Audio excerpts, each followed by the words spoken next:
Bonjour tout le monde! Hi everybody! Welcome back to the channel, guys! I hope you're doing amazing. I'm happy today for another video.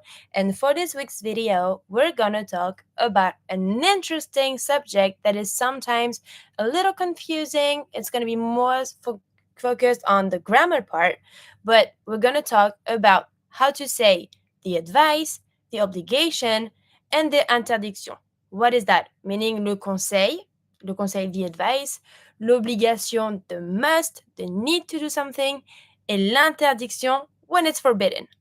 So we're going to see all the phrases, the vocabulary that we need, the verbs that we're going to be using, and how to express those ideas in French and in the phrase, depending on what we want to say. Okay, first part, introduction. What's the goal? Objectif. Apprendre à utiliser les expressions du conseil, de l'obligation et de l'interdiction. Meaning, to be able to learn how to use those expressions of the advice, the obligation, and interdiction, the forbiddenness. So we're going to see how do we build the phrases to express those three different ideas. First one, le conseil, the advice. We have two major ways to say it, deux options. Première, the first one, we use the verb to be able to or to can. This verb is the verb pouvoir. Pouvoir means to be able to. Pouvoir. If you want to suggest something to someone, that means you want to give an advice to that person, you can use the verb pouvoir, meaning you can. You can do this, you can do that. It's an advice. In French, you can will be tu peux. Tu peux, you can. But careful, you need to know that in French, when you use two verbs, you can eat, you can go to bed, you can leave. Here there's two verbs. I have my verb can and I have my verb to leave, to go, to bed, whatever. In French, when it's like that, it's going to be the first verb that we're going to be using that's going to be related to the pronoun. The second verb is always infinitive, full form. What does that mean? If I'm giving an advice to someone, of course, because I'm addressing to that person, I'm going to say you can. You can is tu peux. Tu peux, you can. But then my verb that's going to follow has to be full form, infinitive. Exemple. Look at the first example. Tu peux prendre un parapluie. You can take an umbrella. Prendre is to take. Donc, you see in the phrase, tu peux, peut is the verb can that is related to tu. That's why we have the X. Prendre is the verb full form. Okay? The first one you connect, the second one is just infinitive. Tu peux prendre un parapluie. You can take an umbrella. Second option possible. Je te conseille de. Meaning, I advise you to. Donc là, you use your personal information that you're going to say to the person in front of you. Je te conseille de plus infinitif. Same again. You're going to use the full form because the first verb, conseil, to advise, you use it for je. So the second verb that you're going to be using is going to be infinitive. Je te conseille de, I advise you to, and you put your verb. Exemple, je te conseille de manger des fruits. Meaning, I advise you to eat some fruits. First option to say the conseil, which is the advice, tu peux. Second one, je te conseille de. Don't forget the de. De will be like the same meaning as the to. I suggest you to do something. So you need to have it. Tu peux, je te conseille de, for the conseil. Okay, let's see. For example, if I write a specific context, how do we use it? Exemple, ton ami est fatigué, meaning your friend is tired. Que lui conseilles-tu? What do you suggest him? What do you advise him?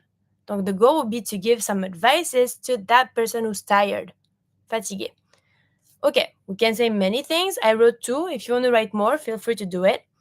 Tu peux dormir tôt. You can sleep early. Je te conseille de, I advise you to, rester à la maison. Stay at home. Donc here you see, There's those two ways to write the advice. You can, and I advise you to. Tu peux dormir tôt. Je te conseille de rester à la maison. This would be for le conseil, the advice to someone. Now, let's see l'obligation. Obligation, there's no choice, you have to do this, it's a need, a must. Deux options, two ways. Il faut, plus infinitif. Il faut, it's the same sense, kind of, as it's necessary that. When you say il faut, it's impersonnel. What does that mean? It's not related to a specific person. I know that il means he, but in that case, il is not he, referring to a guy or like a man. It's the il that is referring to it, the general it. Like, for example, it's important to do this, it's necessary to do that. Same thing. Il faut will be an obligation, but general, not focused on one person. And then, after faut, you put the verb infinitif. Exemple, read the first one. À vélo, il faut porter un casque. Meaning, when you ride a bicycle, on the bicycle, it's necessary to wear a helmet. Il faut. General, but it's a need. Obligation. Second option. The second option is personal. What does that mean? That means in this one, you address to someone.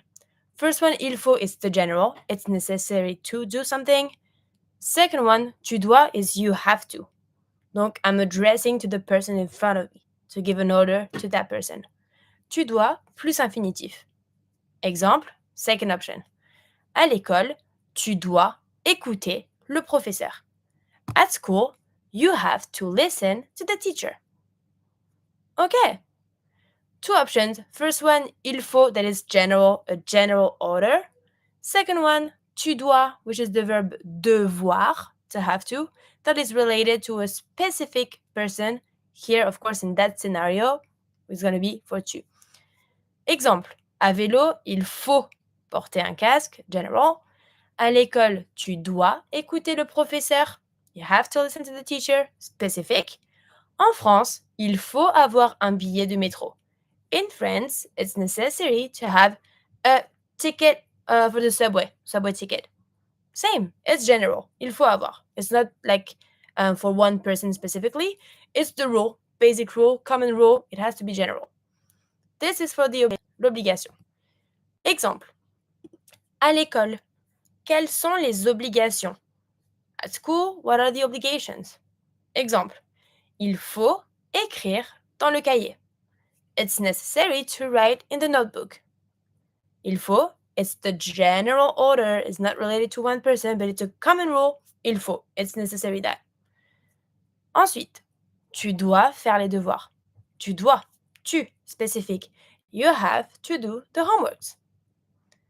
And then, another one, il faut arriver à l'heure.